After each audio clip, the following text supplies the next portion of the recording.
দেখাও। আরে হ্যাঁ, এই তো প্রিয়াংশু বার করে দিয়েছে। এটা কি লেখা আছে পড়ো তো। হ্যাঁ, হেন মানে ভেরি গুড। আচ্ছা, এবার এখান থেকে আমাকে কুইন খুঁজে দাও। কুইন মানে রানী। কুইন মানে কি? রানী। এখানে দেখো তো কুইন কোথায় আছে।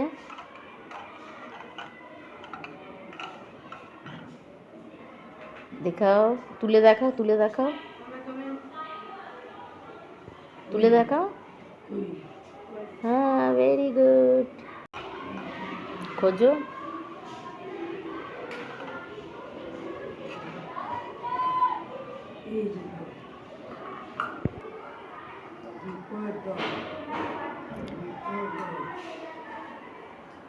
जोर से बोलो।